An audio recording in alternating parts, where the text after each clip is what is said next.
cette date-là, ils sont partis à l'étranger. On reste sur l'exemple des Marocains résidant à l'étranger. Est-ce que ces procurations ne sont plus valables ou bien finalement il faut une période d'adaptation? Yasmine, tu viens de mettre le doigt sur toute la difficulté d'application que nous vivons dans la profession actuellement. Justement, ces procurations établies avant la loi ne peuvent pas accompagner les actes qui vont être établis après la loi. Et c'est toute la difficulté que nous vivons, par exemple, dans la profession actuellement. Je vous donne un exemple. Nous avons, par exemple, par rapport au logement social, ce sont des transactions qui se font par étapes. Et parce qu'on établit un compromis de vente, nous faisons un appel de fonds à l'administration fiscale, ces fonds mettent un certain temps à arriver et nous sommes actuellement dans la profession face à un certain nombre de dossiers dont les clients nous ont laissé des procurations, par exemple en été.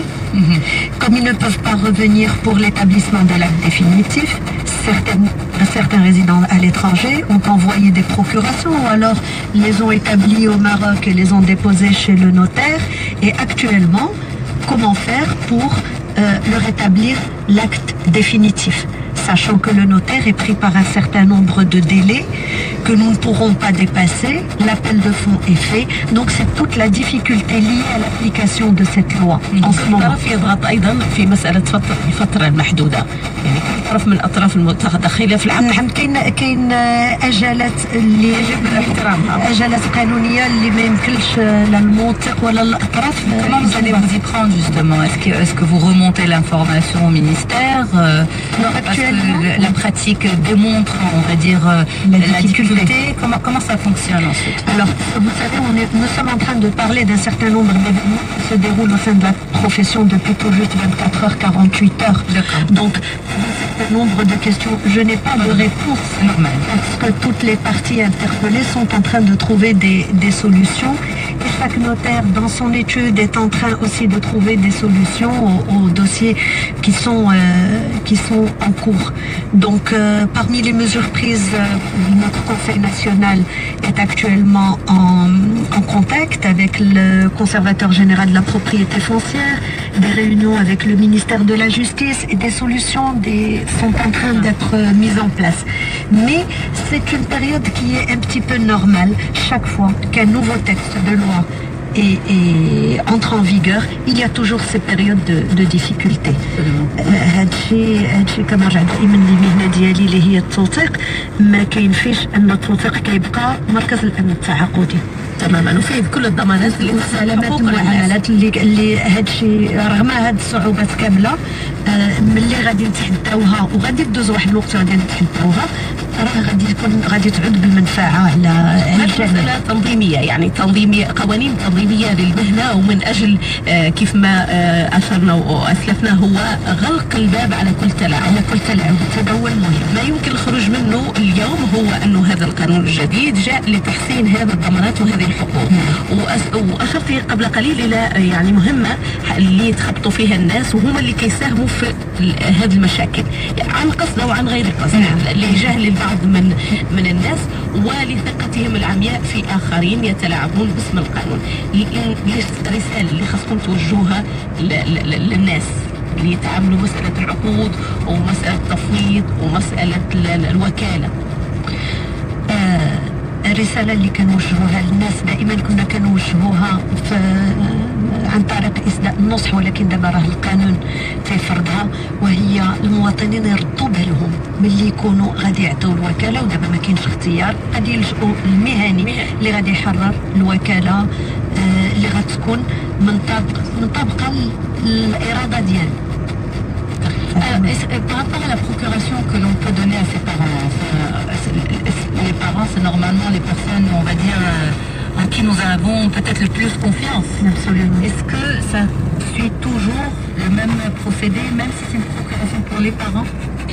Quel que soit le mandataire, quelle que soit la personne du mandataire, maintenant il faut un acte authentique. Et ça coûte... Bon, deuxième question, est-ce que ça revient plus cher cet acte authentique? Légèrement, les taxes sont infimes. professionnel derrière la rédaction de l'acte, donc légitime et normal que ces professionnels encaissent des honoraires. Il y a les taxes sont infimes, ce sont des droits d'enregistrement, ça ne revient pas. Un acte qui garantit n'est jamais trop cher, de toute manière. Vous savez, c'est comme l'assurance. On la paye, elle n'est jamais trop chère parce qu'elle peut nous éviter des catastrophes. Eh bien, merci pour toutes ces explications, Maître Mona Ouleri, explications que l'on peut retrouver bien sûr sur notre site internet médien.com. On vous retrouve la semaine prochaine. Merci infiniment, Yasmine. Au revoir.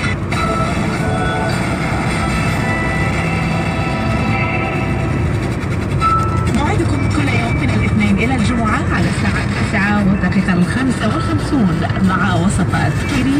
كونوا في الموعد.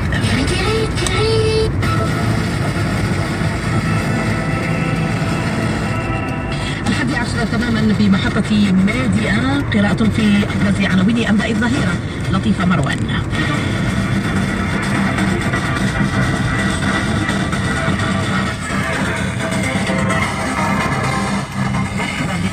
كما كان متوقعا الولايات المتحدة تستخدم حق الفيتو لمنع صدور قرار مجلس الأمن ضد الاعتراف الأمريكي بالقدس عاصمة لإسرائيل، وتكرس عزلتها الدولية بعد أن صوت باقي ال14 لصالح مشروع القرار. الرئاسة الفلسطينية تدين الأمريكي وتعتبر خطرا بالمجتمع الدولي وتعلن استمرار تحركها في الأمم.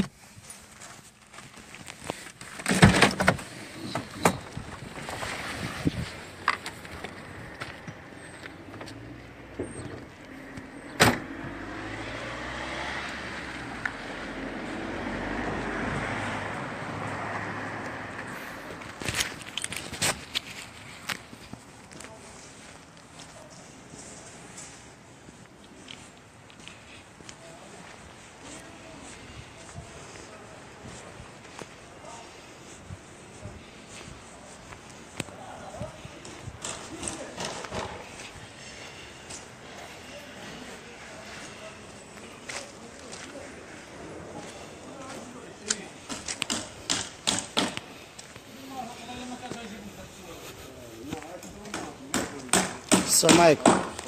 الله يعاون.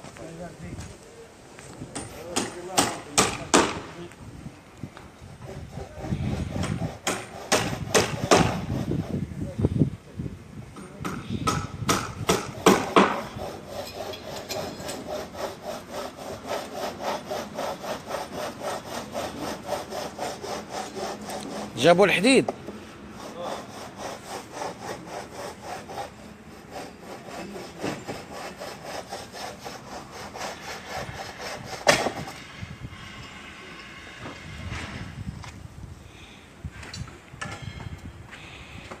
يلا جابوها دابا.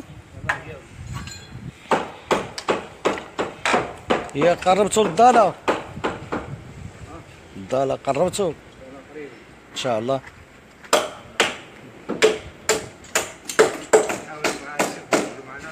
ها؟ السبت؟ لو السبت؟ الحد ما كاينه خدمة. ولا كانت السبت مزيانة. يا السبت يا الاثنين.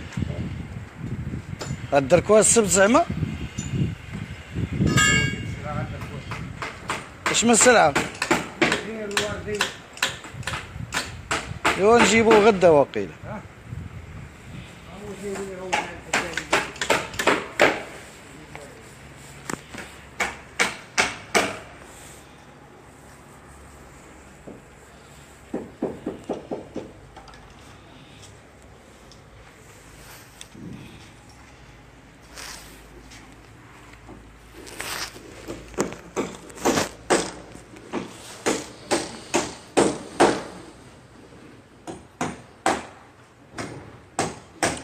شحال درتيها المعلم؟ 2 و35 ولا 40 ما تفوتش 40. ها؟ بصح والله ما غاداش 40 يا جوره شتيها ملي هذيك بلا يا جوره غير تحت غادي ولا لقيت في ويندو غيقيس بالراس 40 40 45 درتي دابا الفورمات 10 سنتيم درت هذاك القيوس ديما راسي بالفوندو على القيس والله ياك جميتو شحال بلاد شحال فيه ها هي دابا هنا جوج و 45 كاع شوف فوندو شنو عندي هز 10 سنتيم ما كنساوش وما تفوتش 45 هو الجوج 45 باش الروف عندها شبان ديال الدار بلافون. صافي واش داكشي زوين دابا علاش ما غاديش نحضروا كاين راه كاين الوراق كاين المحافظة راه دابا هما كاين. لا 42 كيدير قانونية 42. ها فيها قلب 42 ديال كاع فين هذاك الشيء ما عرفناش كاع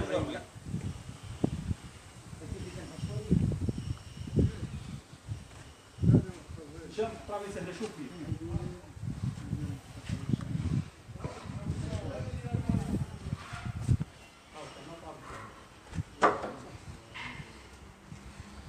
الياجور كملتو الياجور.